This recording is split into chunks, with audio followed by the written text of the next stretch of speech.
Bismillah ar-Rahman ar-Rahim. Ibn Abd Rabi's slanders against the Shias.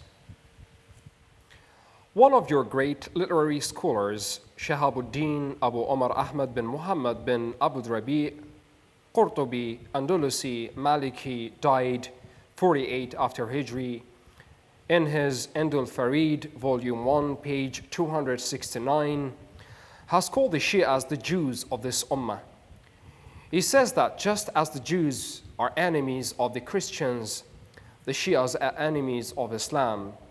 He claims that the Shias, like the Jews, do not accept the fact that one may be divorced 3 times from the same person, nor do they accept the practice of iddah, namely the prescribed period of chastity for women after divorce.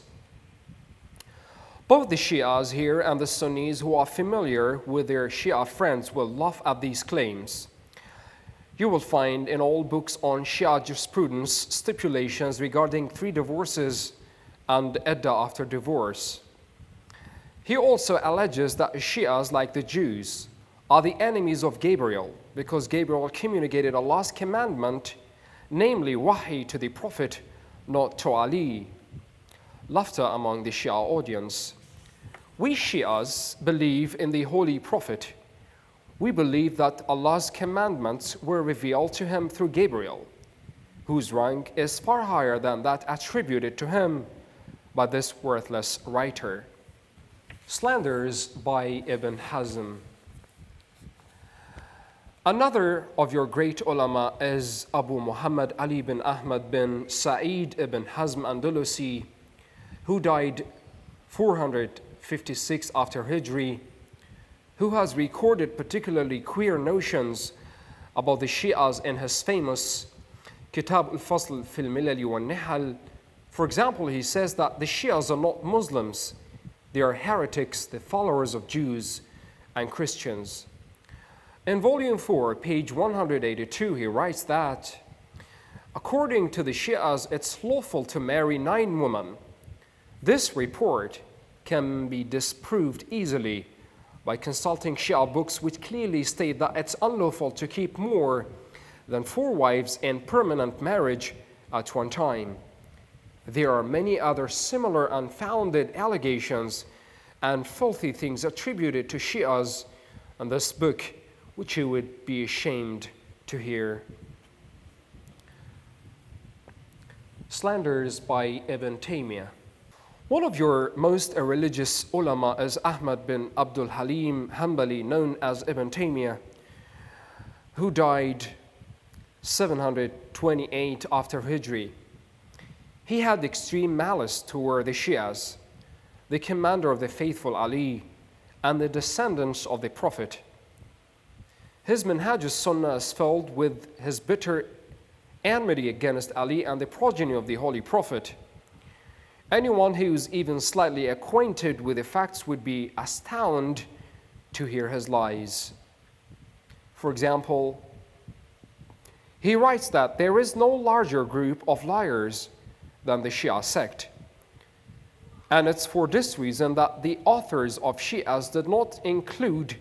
For example, he writes that there is no larger group of liars than the Shia sect, and it's for this reason that the authors of Shias did not include in their books hadiths narrated by them. In Volume 10, page 23, he says that the Shias believe in 4 fundamentals of religion, namely Tawheed, oneness of God, Adl, justice of Allah, Nubuwwat, prophethood, and Imamat, vicegerency. In fact, in Shia books of faith available everywhere, it is written that the Shia faith consists of 3 fundamentals: Tawheed, Nubuwwat, and Ma'ad, the Day of Judgment. Adl is part of Tawheed, and the Imamat is part of Nubuwwat. In Volume 1, page 131, he states that the Shias do not gather in the mosques. They do not offer Jum'ah or congregational prayers. If they ever offer prayer, they did it individually. Laughter among the Shias.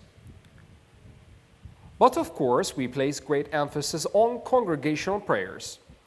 In many cities of Iraq and Iran, which are centers of the Shias, our mosques are crowded with worshippers offering congregational prayers.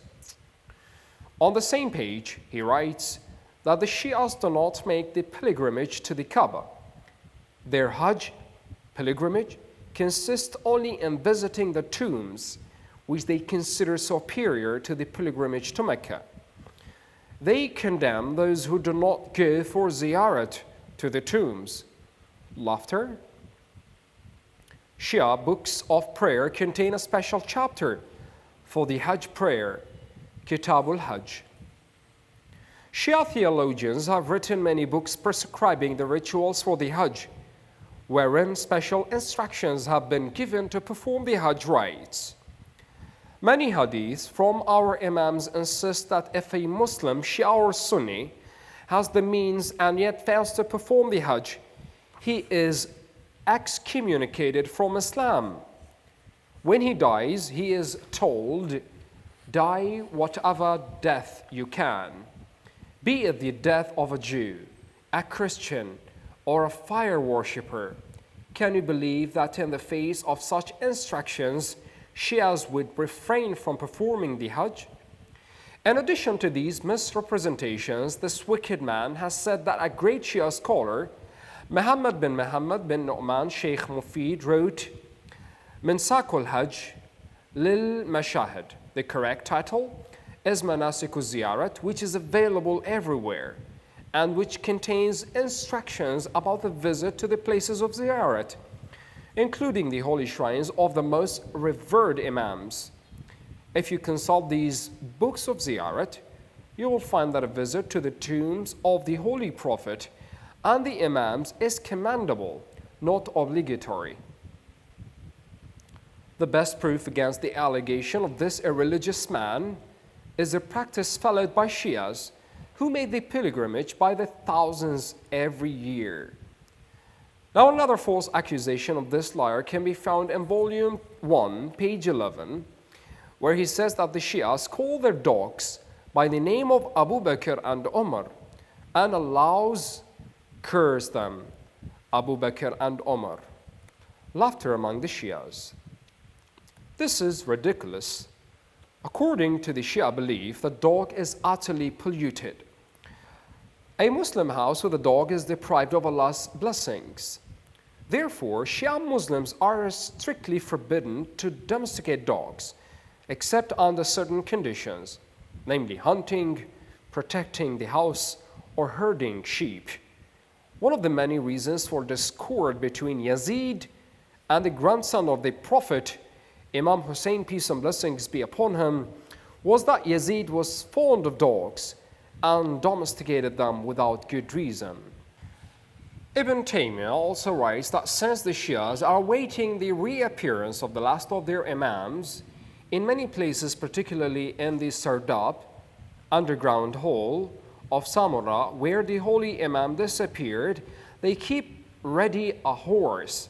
They call for the Imam to appear, saying that they are fully armed to serve him. He also writes that the Shias turn toward the east during the last days of Ramadan and call for the Imam to appear. Some of them even forgo their ritual prayers, thinking that if they were busy saying their prayers and the Imam appeared, they might be deprived of their service to him. Laughter by the Sunnis and the Shias. We are not so much surprised at this wicked man's ridiculous stories, but we are surprised at the behavior of the present ulama of Egypt and Damascus, who, without asking the Shias without whom they live, follow the absurdities of men like Ibn Taymiyyah. It would be tiring to give a long list of inaccurate reports of Ibn Hajar Makki, Hafiz, and Qazi Ruzbahan. Their books are known, although from the point of view of authenticity, they have no value. For instance, the Milal wa Nihal of Muhammad ibn Abdul Karim Shahristani died 548 after Hijri in the eyes of scholars, has not the least value. One will not find anything in it except utterly false beliefs attributed to Shias, like the worship of Ali, and belief in the transmigration of the soul. Obviously, he was not a man of learning. Writing about Ithna Ashari Shias, he says that the tomb of Ali ibn Hadi Muhammad Nagi, who came after Imam Muhammad Taqi, is in Qom. But even children know that the holy shrine of Imam Ali Naqi is located adjacent to the shrine of his son, Imam Hassan Askari in Samura. I don't think further references of this nature are necessary to prove that the Sunni ulama have concocted false reports concerning the Shias. And I am not alone in leveling charges against the integrity of Abu Huraira.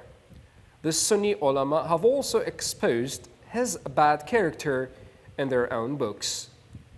Abu Huraira's collusion with Absar ibn Artat and the massacre of Muslims. We also condemn Abu Huraira for his collusion with Basr ibn Artat and the massacre of thousands of Muslims. It has been reported by our own historians, including Tabari ibn Athir, Ibn Abil Hadid, Allama Samhudi, Ibn Khaldun, Ibn Khalikan, and others that Muawiyah ibn Abu Sufyan sent the cruel Basr ibn Artat with 4,000 Syrian soldiers to Yemen via Medina to crush the people of Yemen and the Shias of Ali. The assailants murdered thousands of Muslims in Medina, Mecca, Ta'if, Tabla, a city of Tihama, Najran, Safa, and its suburbs. They did not spare the young or old of the Bani Hashim or the Shias of Ali. They even murdered the two small sons of the Holy Prophet's cousin, Ubaydullah bin Abbas, the governor of Yemen, who had been appointed by Ali. It is said that more than 30,000 Muslims were killed on the order of this tyrant. The Bani Umayyah and their followers committed these insane atrocities. Your beloved Abu Huraira witnessed this slaughter and was not only silent but actively supported it. Innocent people like Jabir bin Abdullah Ansari and Abu Ayyub Ansari sought refuge. Even the house of Abu Ayyub Ansari, who was one of the Prophet's chief companions, was set on fire. When this army turned towards Mecca, Abu Huraira remained in Medina. Now I ask you to tell us, in the name of Allah, whether this deceitful man who had been in the company of the Holy Prophet for 3 years and who narrated more than 5,000 hadith from the Prophet had not heard those famous hadith regarding Medina.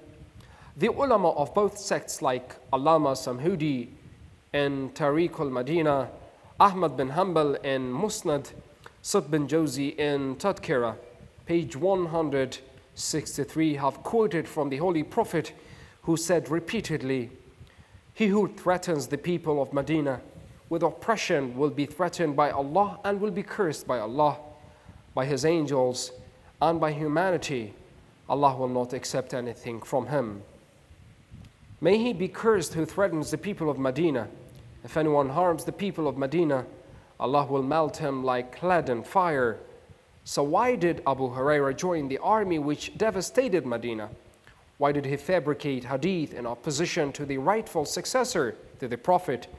And why did he incite people to revile the man about whom the Prophet has said, "To abuse him is to abuse me"? You decide whether a man who fabricated hadith in the name of the Prophet was not cursed.